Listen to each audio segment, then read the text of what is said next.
Hey, how's it going, everybody? Timothy here with Mana Rocks, continuing our Archetype breakdown for core set 2021. This is the second part. Last time we looked at red, black, and black, white, the sacrifice deck and the life gain deck of the format, which seemed somewhat loose, but it was there, right? Clearly, core set is designed to make sure that the two color pairs come together, and that's what we're doing for all these videos, looking at each of the two color pairs, the key uncommon for each of them, plus the rare if they have an additional rare, the enablers, the payoffs, and the rares that make the archetype really tick, or push you into that archetype rather.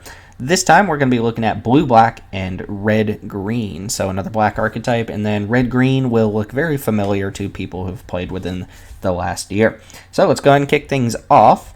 Starting with blue-black. Now, I named this Reanimator, which is a little bit of a misnomer. Just to be upfront here, blue-black in this set is one of those archetypes that's a little bit loose. The uncommon seems to lead in a direction where the rest of the color pair doesn't necessarily fully support it.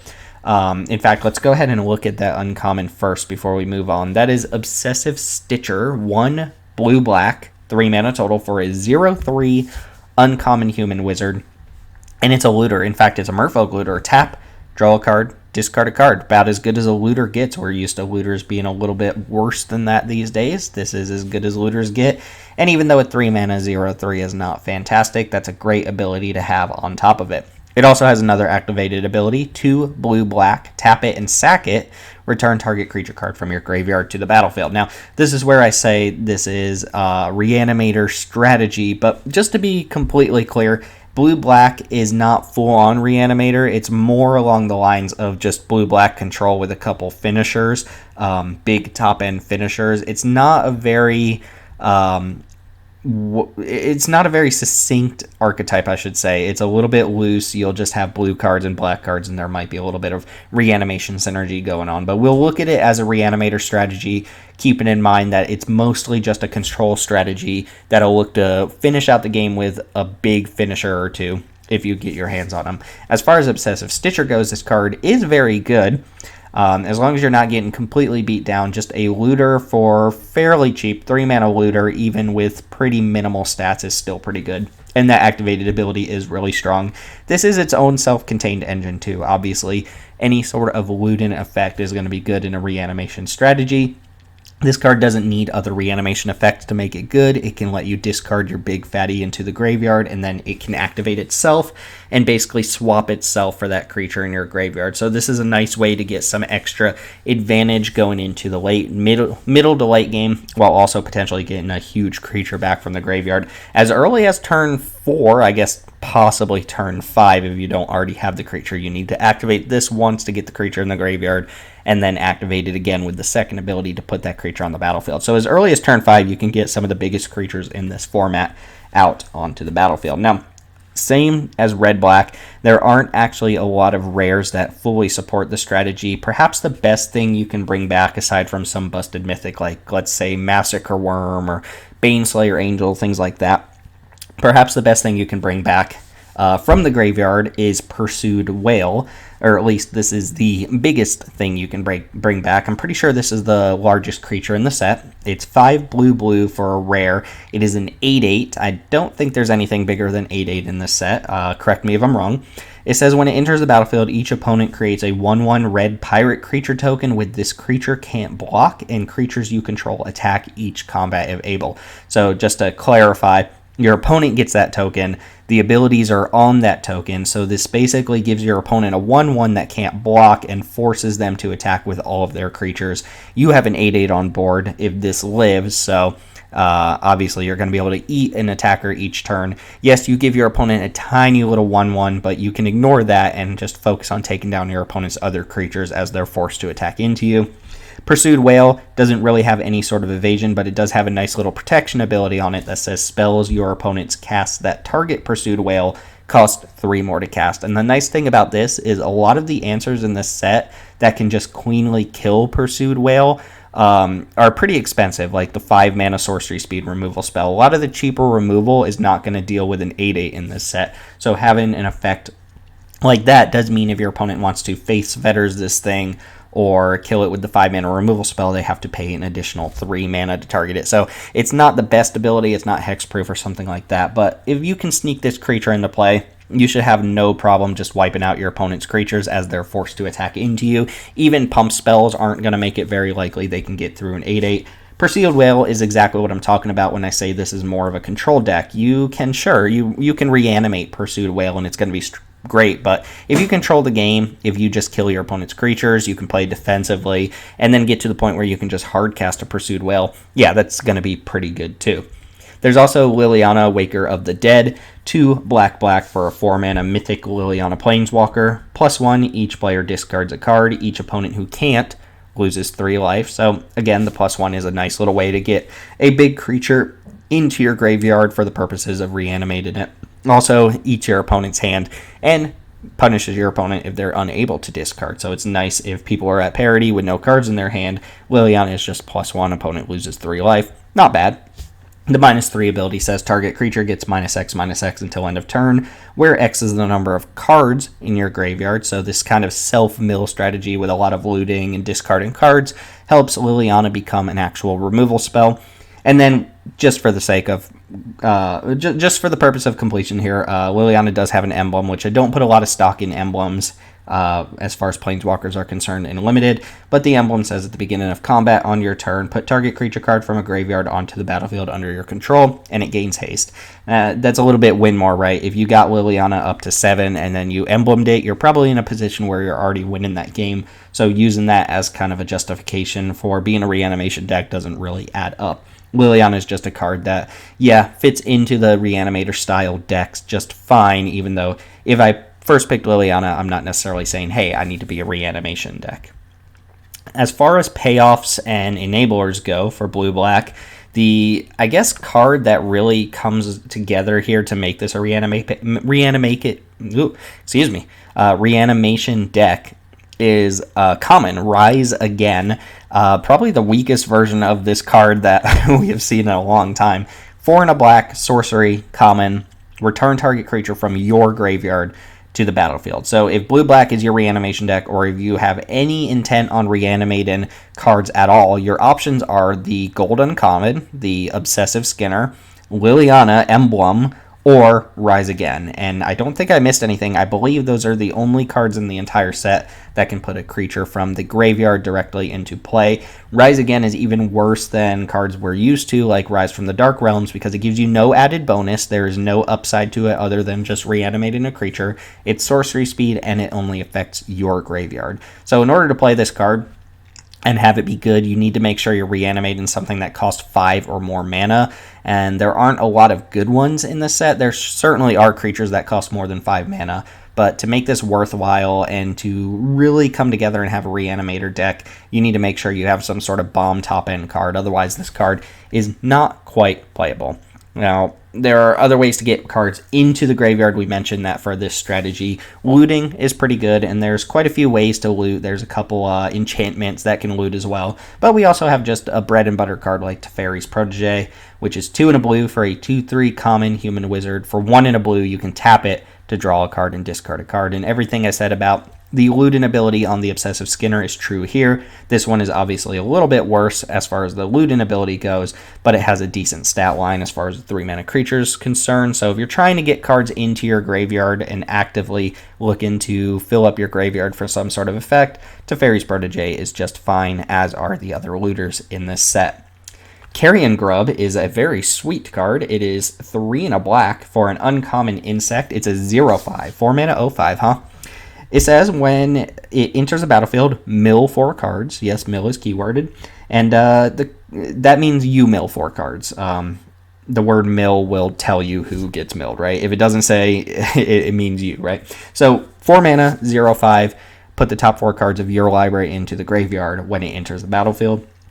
And then it's got a potentially massive upside. It says Carrion Grub gets +X/+0, where X is the greatest power among creature cards in your graveyard. So whatever the biggest creature in your graveyard is, Carrion Grub has the same power as that card, and it adjusts as the game goes on. Let's say Carrion Grub comes into play and you mill over a 4/4. and there's a 4/4 sitting in your graveyard, Carrion Grub is going to be a 4/5, but later on, let's say you discard an 8 power creature into the graveyard, maybe even at instant speed, Carrion Grub can be attacking as an 8/5, or, whatever the biggest power you have in your deck, that's the biggest power that Carrion Grub can get, and it has 5 toughness, which makes it hard to tussle with.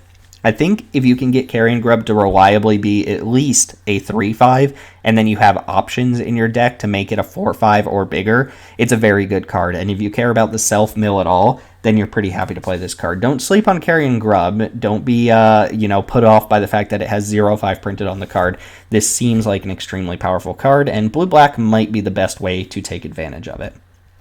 As far as creatures worth reanimating, there are a couple big ones at common here. We have Spined Megalodon, which is 5 blue for a 5/7 common shark, and it has hexproof, and when it attacks, scry 1. Just a giant hexproof creature, nothing super exceptional about it, no evasion as far as unblockable goes, but a 5/7 hexproof is an extremely backbreaking card for certain decks to deal with, and yeah, being able to reanimate this a little earlier than turn 7 is just fine.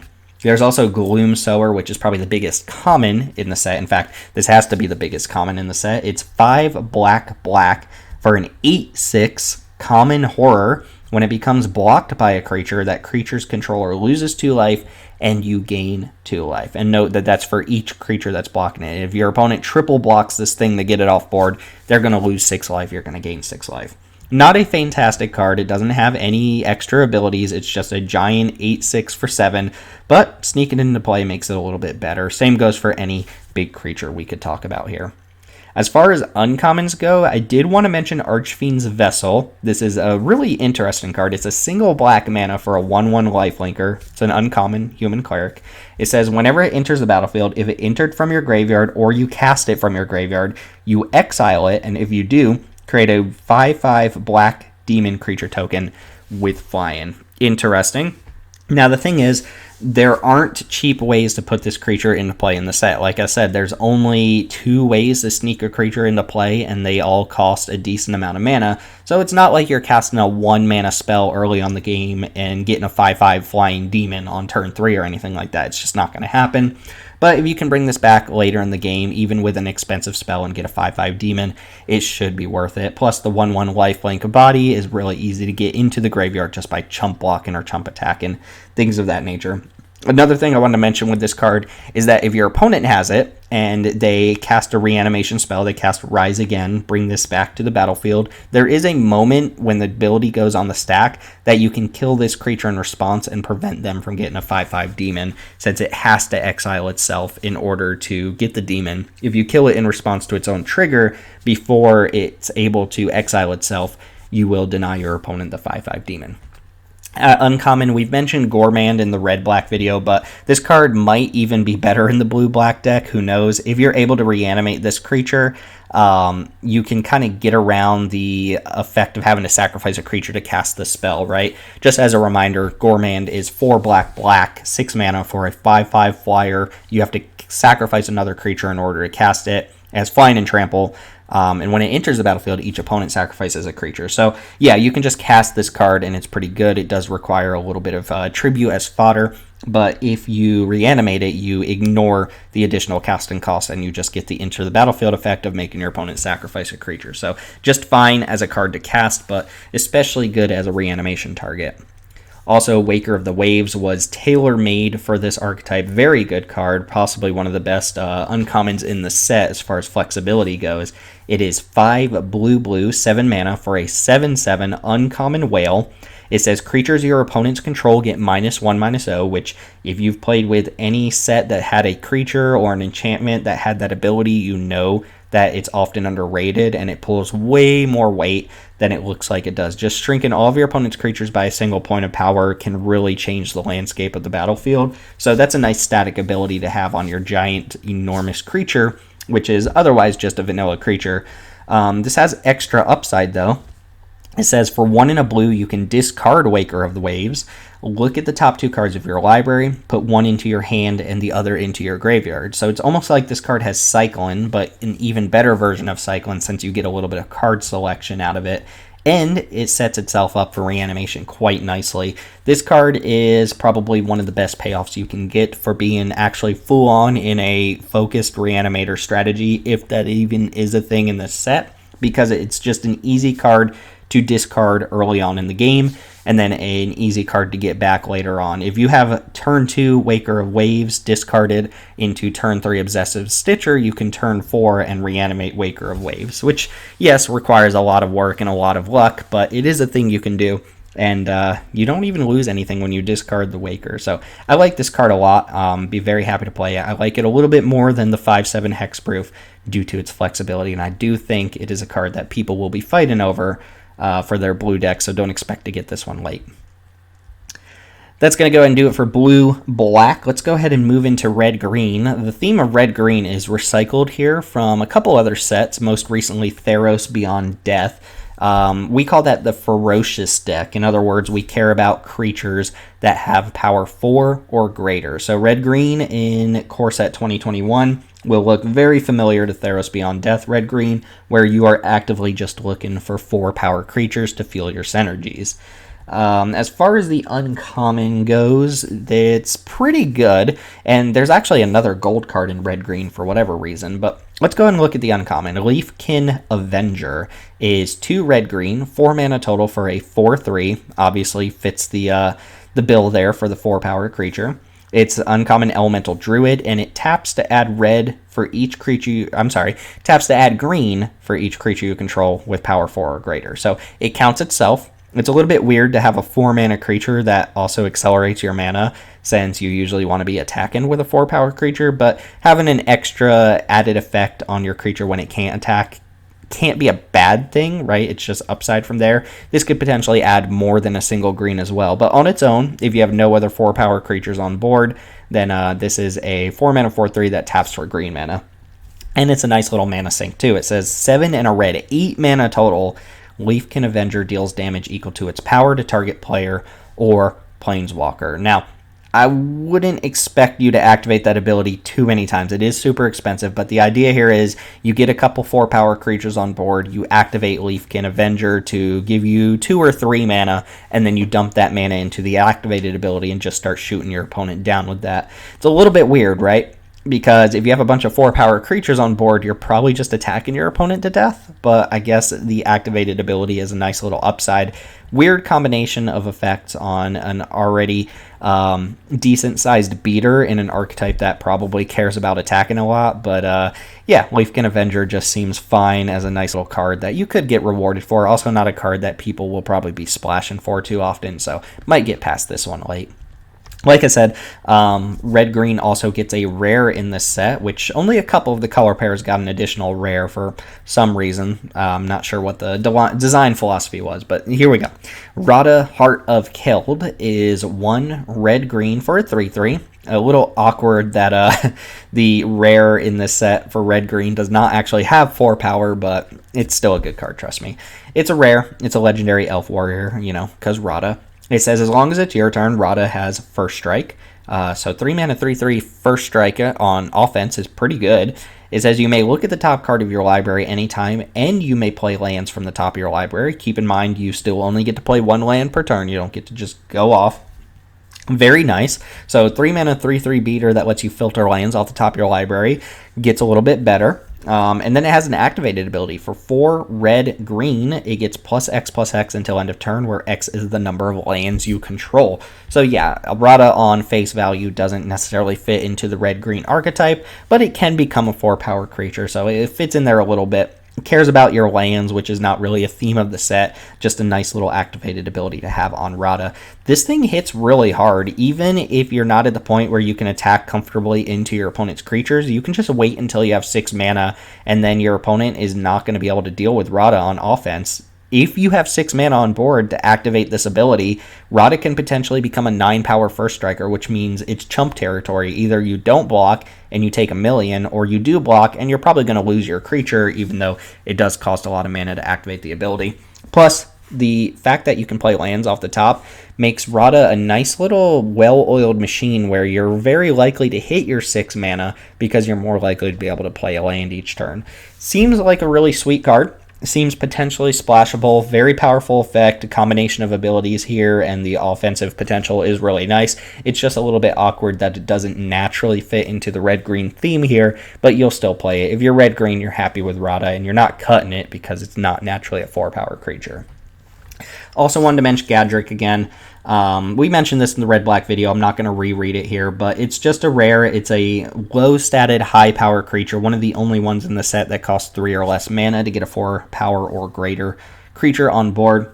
The effect here you don't care too much about. It's just if you happen to be in red-green and you're looking to meet that threshold of 4-power creatures, Gadrick will do the trick. Primal Might is a card I wanted to mention here, not necessarily because it's better in red-green, but actually it probably is better in red-green. This card is busted. I think people are sleeping on this card. I think this card is incredible for limited.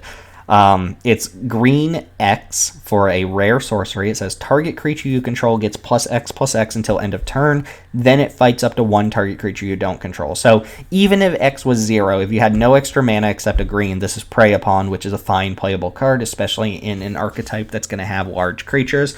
But you can dump all of your extra mana into it. If you've ever seen a fight spell that also pumps your own creature, there are times where you get to clear a blocker out of the way and hit your opponent for some extra damage. Primal Might takes that to the max, where you are probably clearing a blocker out of the way and sometimes just killing your opponent, fireballing them and killing a creature at the same time. It's not always going to play that way, but I wanted to mention it here because it is going to be just naturally a better fit for an archetype that happens to have large creatures already, just maximizing on its potential, even though I think in basically any green deck with creatures, you'll be happy to play this card. Chandra's Incinerator, again, I'm basically just mentioning every green or red rare that has 4 or more power. There's quite a few of them. Chandra's Incinerator is 5 in a red for a 6/6 rare elemental. It costs X less to cast, where X is the total amount of non-combat damage dealt to your opponent this turn. So basically, anytime you burn your opponent, it decreases the cost of the Incinerator that turn by that much. So if you deal 3 damage with, let's say, a sorcery to your opponent, Chandra's Incinerator will only cost 3 mana to cast. While it's on board, it has Trample, and it says whenever a source you control deals non-combat damage to an opponent, Chandra's Incinerator deals that much damage to target creature or planeswalker that player controls. So if the Incinerator is on board and you lightning strike your opponent, you deal 3 damage to your opponent, you also get to deal 3 damage to one of those creatures, which is a very powerful effect. But you got to get the Incinerator out first. In limited, you're probably not casting this card for less than 5 mana too often. It's clearly a constructed plan, but it is a very powerful card while it's on board. Even as a 6-mana 6/6 Trampler, we play Colossal Dreadmaw all day long with some extra upside if you happen to have burn spells in your deck. Card that meets the threshold, you'll play it in your red-green deck even if you don't really have ways to cheat it into play earlier. Garruk's Harbinger is 1 green for a 4/3 rare beast with hexproof from black. Reminder that hexproof from black just means your opponent can't target this with anything that's black. It says whenever Garruk's Harbinger deals combat damage to a player or planeswalker, look at that many cards from the top of your library. You can reveal a creature card or a Garruk planeswalker from among them, put it in your hand, put the rest on the bottom of your library in a random order. So another 3 mana, 4 power creature, which is in very short supply. In fact, I think when we look at it, there's only 1 common in the entire set that is a 3 mana, 4 power creature. So if you can pick up the rare ones and you happen to be in this Ferocious archetype, you're very happy with it. Harbinger's great. Protection from black gives it some protection from some of the better removal spells in the format, and it gives you a little bit of card advantage when it gets to attack. It's just an overstatted early game creature, not super resilient, but very well statted for its mana cost with a little bit of protection and card draw built in. You'll be very happy to play this card. Brash Taunter. I wanted to mention this card, not because I think it's good, but because I do think there's a place for it in this archetype. Brash Taunter is 4 in a red for a 1/1, 5 mana 1/1 with Indestructible. It's a rare goblin.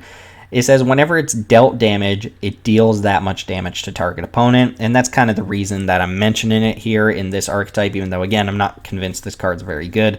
The reason I'm mentioning it is because it has an activated ability that says 2 in a red, tap it, Brash Taunter fights another target creature, and the key here is that it does not have to fight your opponent's creatures. Now, the design of this card is clearly something along the lines of, hey, I have this indestructible creature, I'm going to use it to fight your creatures. Your creatures probably won't die, but they're going to deal damage back to the taunter.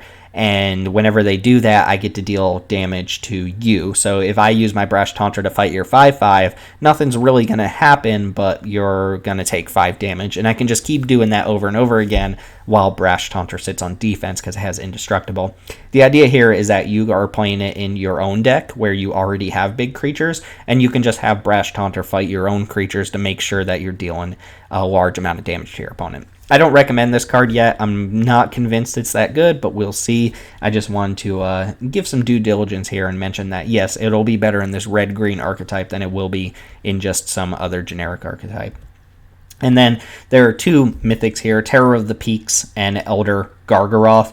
I'm not going to read the cards because they're just super mega bombs and their abilities don't matter too much as far as this video is concerned. They're just giant creatures that fit the bill of being 4 power or greater in red and green and have like massive upside. Basically, you're going to win half the games you play either of these cards in. So draft them, be happy with them. You don't necessarily have to be black-green or rather red-green for their full potential, but they are going to be all-stars in this format, especially in this archetype. Now, moving on to payoffs. Again, I don't want to mention every single card here, but I do want to go ahead and give you some numbers real quick. As far as the enablers go, or the payoffs for this, there are 6 green and red creatures in this format that have 4 or more power at common. And just as a disclaimer, I think I left the artifact creatures off when I was making this. There is, I believe, 1 artifact creature at common that fits this bill, and 1 artifact creature at uncommon that also has 4 or more power. So add 1 to each of these, essentially. None of these cards are exceptional, with the exception of maybe Colossal Dreadmaw, which is tried and true. This is the 27th printing of Colossal Dreadmaw, and it's been good basically every single time. I expect it to be a good top-end green common here. Onake Ogre is the 3 mana, 4 power creature that you have to choose from if you're in this archetype. It's the only one. If you want a 4 power creature for 3 mana to get this strategy going right off the bat, Onake Ogre, while unexciting, is your option. And then there's a couple new ones. There's Turret Ogre, we'll talk about in a second. Garruk's Gorehorn, easy to kill, but overstated power for its mana cost. Gnarled Sage can be a decent attacker / blocker, and Bone Pit Brute is a decent menace creature, although quite expensive, but gives you a nice little extra boost of power the turn it comes into play. Of these, I think Colossal Dreadmaw is easily the best, and Onake Ogre might end up being the most important if you just need a threshold of red and green creatures that have 4 or more power. As far as uncommons go, there are 7, plus there's the gold card, the Vengeful Leafkin that we've already talked about, plus an additional artifact creature that I left off the list here. So that's 9 creatures at uncommon that either have 4 or more power or will often count as 4 power creatures when it comes to your turn. Warden of the Woods is possibly my front runner for the best uncommon in the set. It's a 6 mana 5/7. It's 4 GG for a 5/7 uncommon. It has Vigilance. 5/7 Vigilance is already pretty good, especially 6 mana. And it says whenever it becomes the target of a spell or ability an opponent controls, you may draw 2 cards. Just an extremely back-breaking card for your opponent to deal with. Very good against things like tappers and things of that nature that are just going to shrink it. And if your opponent deals with it, you get refunded 2 cards. So this is going to be an extremely tedious card to play against in Limited. It's a good attacker, good blocker, and it fits pretty well in red-green here.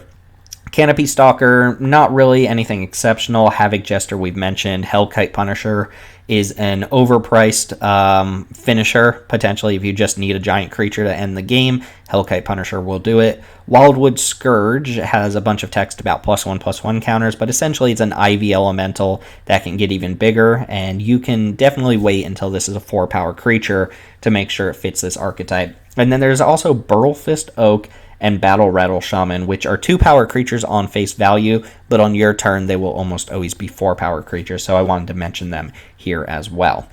So moving into our actual payoff cards, what do we get for drafting a bunch of creatures with power 4 or greater? Well, one of them is Turret Ogre from War of the Spark. This isn't really a huge payoff. It's just an extra little bonus you can get for having other 4-power creatures.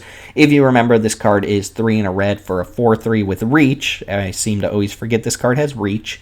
It's a common, and when it enters the battlefield, if you control another creature with power 4 or greater, it deals 2 damage to each opponent. Nothing really to write home about, but getting that extra little shock is nice if you just happen to have the deck. This is not the card that you want to pick early and say, all right, we're doing it. We're red-green Ferocious, but if you are in red-green, you'll probably be pretty happy to have this card.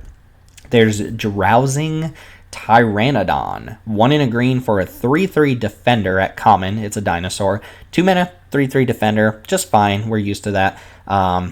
Nothing super exciting, but it does have the upside here. And you might have guessed what this does already. It says as long as you control a creature with power 4 or greater, it can attack as though it didn't have defender. So the dream here is to play this on turn 2. And then on turn 3, play something like an Anake Ogre and make sure you can start bashing for 3 early on. Fine card since it still plays defense even if it's not able to attack. But this is an archetype that wants to be attacking, and Drowsing Tyrannodon will do that trick just fine. It just needs the support to get going. Ornery Dilophosaur, okay, is 3 in a red for, 3 in a green for a 2/2 Death Touch dinosaur at common. 4 mana 2/2 Death Touch, still a card I would be somewhat interested in playing, even though not great. The thing about Death Touchers is just, it doesn't really matter how much they cost. They're going to trade for a card at some point. This one says when it attacks, if you control a creature with power 4 or greater, Ornery Dilophosaur gets +2/+2 until end of turn. And note that this one does not say other creature, so if you're able to augment this, maybe get a couple +1/+1 counters or put an aura on it, it will actually count itself as the 4-power creature if it has 4 power when it attacks, which is kind of neat. Most of the other ones count other creatures with power 4 or greater.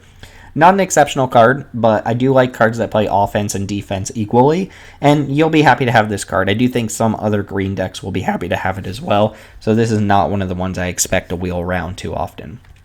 Furious Rise is back from Theros Beyond Death. It is 2 in a red for an uncommon enchantment, and it says at the beginning of your end step, if you control a creature with power 4 or greater, exile the top card of your library. You may play that card until you exile another card with Furious Rise. So essentially, if this is on board and you have a 4-power creature, you'll get access to a card on your end step, which you might not be able to cast till your next turn. And you basically have until your next turn, until the next trigger on Furious Rise to cast that card. If you don't cast it or you don't play a land or whatever, then you basically lose that card, but you get to trigger Furious Rise again. This was a little bit of a controversial card, I think, from Theros Beyond Death. I found it to be quite effective if you just went fully in on the strategy and drafted as many 4-power creatures as you could have. It was basically the card that gave you card advantage in red-green where you might not otherwise have it, and I was happy with the card. I thought it was pretty good, and I thought it was underrated. I think it'll probably pull the same weight here, even though there is another enchantment for this archetype, which I find a little bit weird that there are 2 of them. I'm not convinced which one's better at the moment, but I did like Furious Rise and Theros Beyond Death, and I expect it to be about the same here, plus a card that other decks aren't interested in, so you can wheel it quite often. That other enchantment I just mentioned is Garruk's Uprising, 2 in a green for an uncommon enchantment. When it enters the battlefield, if you control a creature with power 4 or greater, draw a card. Creatures you control have trample, just as a blanket statement. And whenever a creature with power 4 or greater enters the battlefield under your control, draw a card. This one's interesting. It's very similar in design to Furious Rise. Basically, if you have either of these cards, you just need to jam as many 4-power creatures in your deck as possible. Garruk's Uprising will refund you a card instantly if you have a 4-power creature on board, but it actually loses a little bit if you don't have that 4-power creature on board when it enters the battlefield.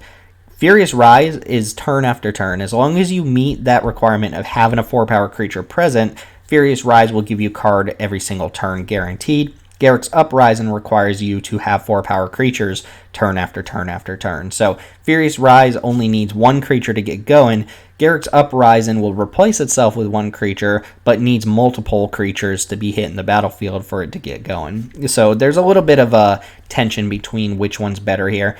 But Garruk's Uprising also gives all your creatures trample, which in a deck that has a bunch of giant creatures with 4 or more power, that's a nice little benefit to have. So I expect Garruk's Uprising to actually be pretty good. My sneaking suspicion is that it'll be better than Furious Rise in a dedicated red-green deck, but I still like Furious Rise, so kind kind of interesting to see multiple build-around cards for this archetype.